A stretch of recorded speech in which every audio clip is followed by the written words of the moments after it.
តម្លៃសាំងនឹងម៉ាស៊ូតឡើងថ្លៃចាប់ពីថ្ងៃទី11ដល់ថ្ងៃទី13ខែមីនាឆ្នាំ2026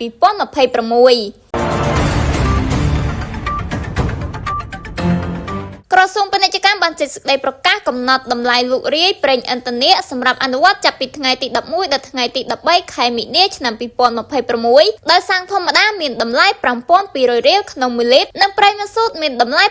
6,050 រៀលក្នុង1លីត្រតម្លៃនេះត្រូវបានបញ្ចុះចំនួន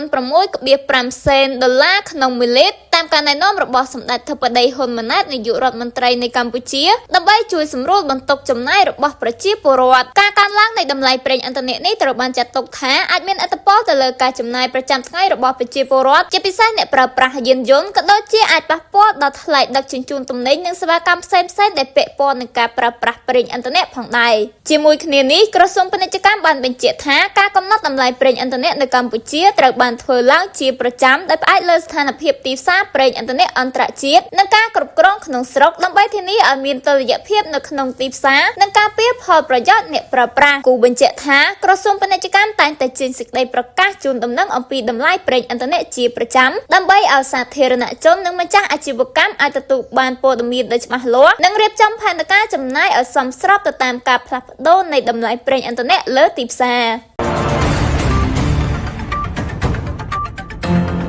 រដ្ឋាភិបាលវៀតណាមជំរុញឲ្យប្រជាពលរដ្ឋធ្វើការពីផ្ទះដើម្បីសន្សំសំចៃប្រេង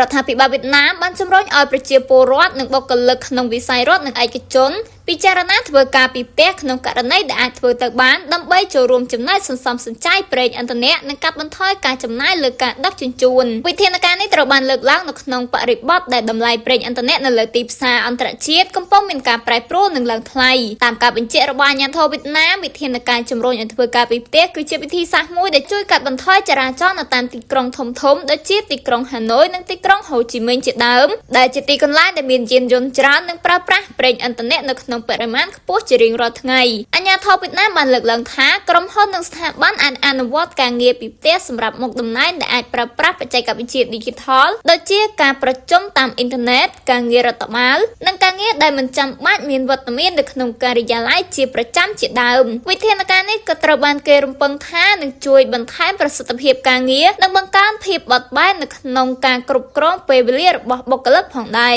ក្រៅពីនេះអាជ្ញាធរវៀតណាមក៏បានអំពាវនាវឲ្យប្រជាពលរដ្ឋប្រើប្រាស់មធ្យោបាយធ្វើដំណើរសាធារណៈបន្ថែមការចែករំលែកយានយន្តនិងប្រើប្រាស់យានយន្តដែលសន្សំសំចៃប្រេងដើម្បីកាត់បន្ថយការប្រើប្រាស់ថាមពលក្នុងប្រទេសវិធានការទាំងនេះគឺជាផ្នែកមួយនៃយុទ្ធសាស្ត្ររបស់រដ្ឋាភិបាលក្នុងការគ្រប់គ្រងការប្រើប្រាស់ថាមពលនិងធានាស្ថិរភាពសេដ្ឋកិច្ចនៅក្នុងរយៈពេលវែងអ្នកវិភាគសេដ្ឋកិច្ចបានបញ្ជាក់ថាការជំរុញឲ្យធ្វើការពីផ្ទះអាចជួយកាត់បន្ថយការប្រើប្រាស់ប្រេងឥន្ធនៈនិងការចំណាយប្រចាំថ្ងៃរបស់ប្រជាពលរដ្ឋជាមួយគ្នានេះដែរវាក៏អាចជួយកាត់បន្ថយការបំពុលបរិស្ថាននិងបង្កើតគុណភាពខ្យល់នៅទីក្រុងធំៗផងដែរដូច្នេះវិធានការនេះត្រូវបានចាត់ទុកថាជាជំហានដ៏សំខាន់មួយនៅក្នុងការប្រើប្រាស់ថាមពលឲ្យមានប្រសិទ្ធភាពនិងបន្តការអភិវឌ្ឍប្រកបដោយចីរភាពយោធាអ៊ីរ៉ង់បានព្រមានសហរដ្ឋអាមេរិកនិងអ៊ីស្រាអែលលើការកើនឡើងតម្លៃប្រេងឥន្ធនៈ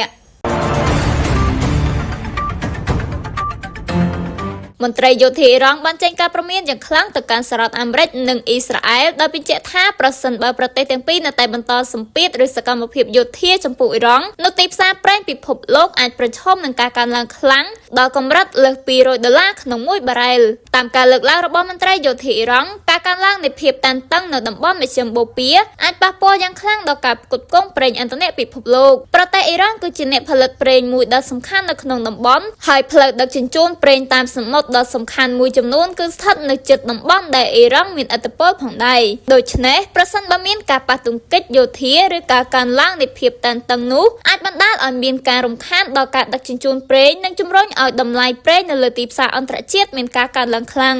ការព្រមាននេះត្រូវបានគេមើលឃើញថាជាសារមួយផ្ញើទៅកាន់សហរដ្ឋអាមេរិកនិងអ៊ីស្រាអែលក្នុងបរិបទដែលភាពតានតឹងយោធានៅតំបន់មជ្ឈមបូព៌ាកំពុងបន្តកើនឡើង អ្នកវិភាគសេដ្ឋកិច្ចបានប្រមានថាប្រសិនបើតម្លៃប្រេងឆៅឡើងដល់កម្រិតលើស$2,000ក្នុងមួយបារ៉ែលនោះវាអាចធ្វើឲ្យមានផលប៉ះពាល់យ៉ាងធ្ងន់ធ្ងរដល់សេដ្ឋកិច្ចពិភពលោកប្រទេសជាច្រើនអាចប្រឈមនឹងការកើនឡើងនៃថ្លៃដឹកជញ្ជូនថ្លៃផលិតកម្មនិងអតិផរណាដែលអាចប៉ះពាល់ដល់ជីវភាពរស់នៅប្រចាំថ្ងៃរបស់ប្រជាពលរដ្ឋទោះជាយ៉ាងណាអ្នកវិភាគមួយចំនួនបានលើកឡើងថាការប្រមានរបស់យោធាអ៊ីរ៉ង់អាចជាការបង្ហាញពីយុទ្ធសាស្ត្រនយោបាយនិងយោធាដើម្បីទប់ស្កាត់ការដាក់សម្ពាធពីសហរដ្ឋអាមេរិកនិងអ៊ីស្រាអែលទន្ទឹមនឹងនេះសហគមន៍អន្តរជាតិបានអំពាវនាវឲ្យភាគីដែលពាក់ព័ន្ធទាំងអស់បន្តរកដំណោះស្រាយតាមវិធីសន្តិភាពដើម្បីជៀសវាងការកើនឡើងនៃភាពតានតឹងនិងផលប៉ះពាល់ដល់សេដ្ឋកិច្ចពិភពលោក